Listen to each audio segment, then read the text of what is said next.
All right, I'll call to order this special meeting of the Oxford Planning Commission. Commissioners, we just have 2 items on the agenda for this morning. Are there any changes or additions to the agenda from staff or from the commission? All right, hearing none, I'll entertain a motion on approval of the agenda. Motion to approve agenda. I have a motion to approve. Is there a second? Second. If there is a second, I'll go down the list to do voting. Commissioner Johnson, how do you vote?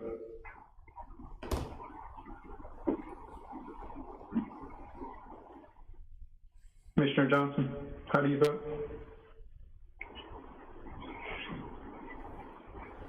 I'm not sure whether here. Commissioner Milam, how do you vote?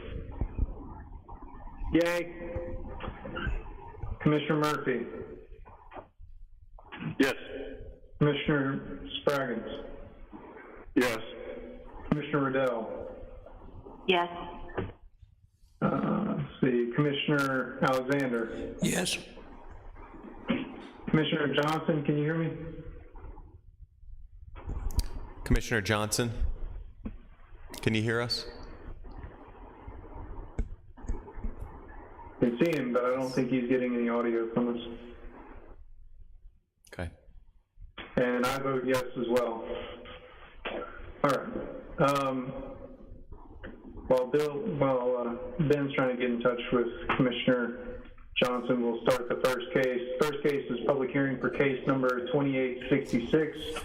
John Granberry has filed a request for a special exception as provided in section 2.6.8, suburban corridor front yard build-to line maximum for property located at 1669 Bainbridge.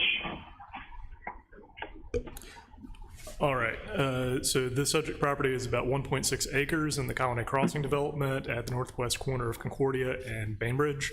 The applicant is proposing to construct an athletic facility with a gym and office space on this property. The site plan will be the next case.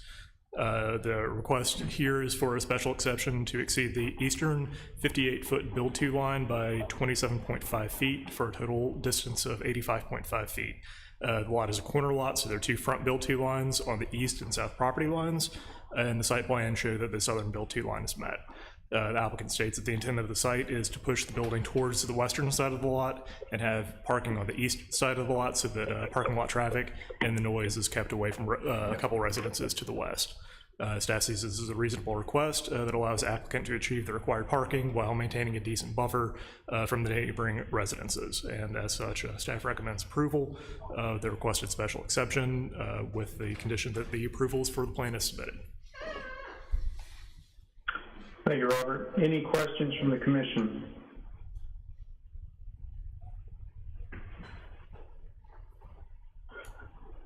All right. Any questions or comments from others on the line or present in the meeting room?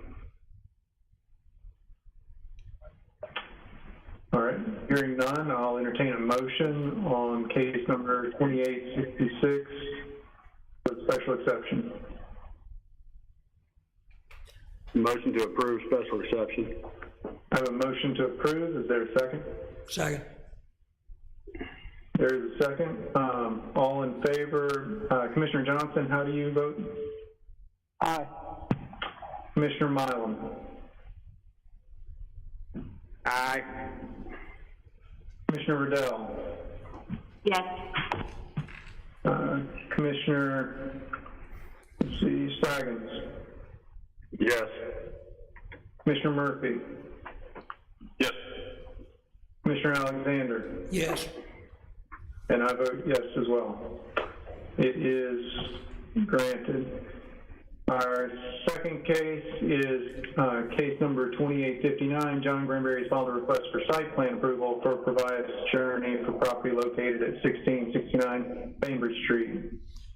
Okay, and so this is the same property as the previous case. So this is for an athletic facility with a gym and office space. The building is going to be a single-story, about 25,000 square foot building. Uses in this project include a gym, which is a service use, office space, and training space, which is recreational use, commercial indoor, all of which are special uses in the suburban corridor district, and this proposal meets the additional standards of each one of those uses. Parking standards are different for each of the individual uses, but grand total is 67 spaces are required, and the applicant is proposing 71 spaces. In the packet, the applicant has provided a good parking calculation table with a full breakdown of the required parking for these uses. For coverage and setbacks, they meet the lot coverage, and with a special exception that was just granted, they meet the setback requirements. For landscaping, they meet all the design standards, including frontage trees, edge buffers, and foundation plantings. For access, there are going to be 2 points of primary access, one on Concordia and one on Bainbridge. Sidewalks are proposed along both fronts that will connect to the rest of Colonnade as Colonnade is built out. A cross-access easement to the north has been provided as well. For rooftop mounted equipment, none has been indicated on the plans, but if that is to be proposed, that must either be below the roof line or parapet walls must extend above the highest point of the rooftop mounted equipment. For building materials and design, the architectural elevations indicate a primarily metal panel clad building with a brick veneer and glass panels as secondary materials. At this time, the applicant has not yet applied for a special exception for the use of metal paneling as an exterior material, but the applicant is still weighing options for exterior materials and has committed to either using an approvable material or to seek a special exception for metal paneling at another planning commission hearing. Signage will be a separate requirement at a later date. So engineering has provided comments related to water and sewer, traffic and access, sidewalks, street lighting, and stormwater management. Staff recommends approval of the requested site plan for Provised Journey with the 8 conditions that are listed in the staff report, and the applicant's engineer is on the line if you'll have any questions. Thank you, Robert. Any questions from the commission? Is this going to be the same system water that we talked about It is. last night? Yes. Okay. So that has to be done Yes. prior to this? Yes.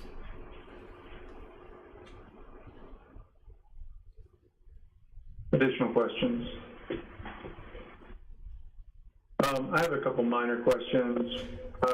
One, I have to admit I don't always read the general comments on the site plan, so I was browsing these and noticed, for example, number 5 on the general notes was that the contractor has that written approval from the county engineer before any change in design is made. Is that correct, or should it be the city engineer? No, that's a typo on those construction plans. I've seen that as well. I've gotten that changed since. Okay, great, thanks. And then Concordia Avenue, it runs along the south side of the building all the way to the west end. It's not going to tie into White Oak, though, is it? There are private residences that would prevent that, is that right? There are, however, the city wanted us to allow for that potential connection in the future, and that's the reason for the extension of the Concordia section and also the ingress-egress easement that would allow for connection over to White Oak in the event that something changed out there with those residence houses. Great, thanks. And my last question was just about the condition on the metal siding on the building. Robert or Ben, I mean, it says if necessary. I just wondered if we needed to make clear what would make it necessary to have this special exception. I think that's referring to the paneling being a design feature versus a primary material. Is that right? Yeah, that's correct.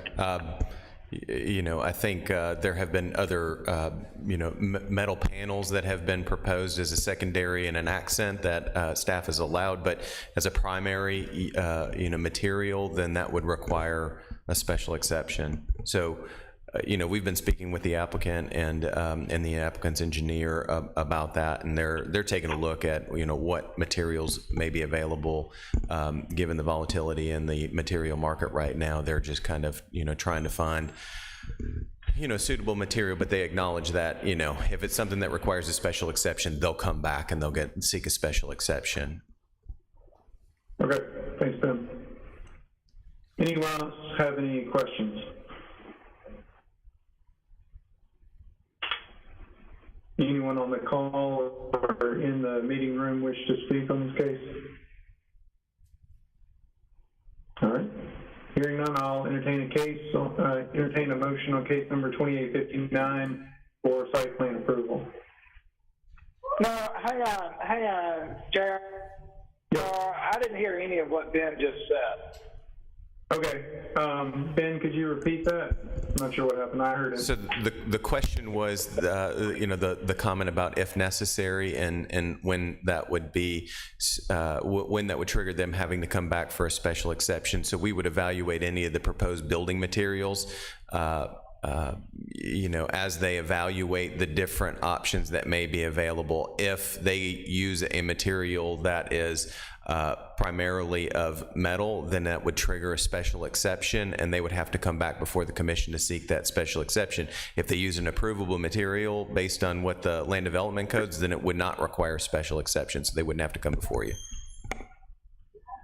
Okay, and then the other question I have is I know that we made a change in the approval of the plat last night about the water usage. Do we have to do the same thing in this, or is it sufficiently covered in the conditions?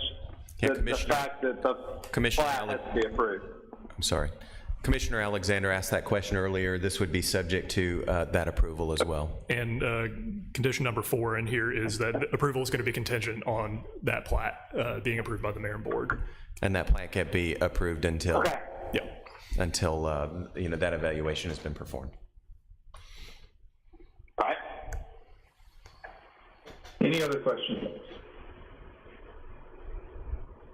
All right, I'll entertain a motion on the site plan for case number 2859.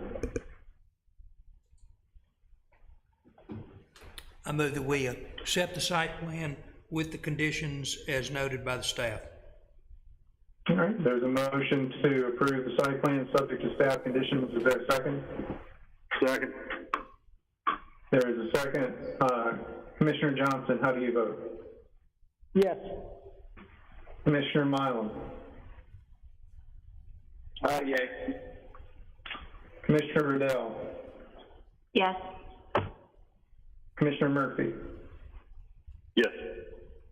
Commissioner Spraggins? Yes. Commissioner Alexander? Yes. And I vote yes as well. The site plan is approved. Unless there's anything else, Ben, I'll entertain a motion to adjourn. So moved. Harry Alexander. There's a motion to adjourn. Is there a second? Second. All in favor, please just say aye.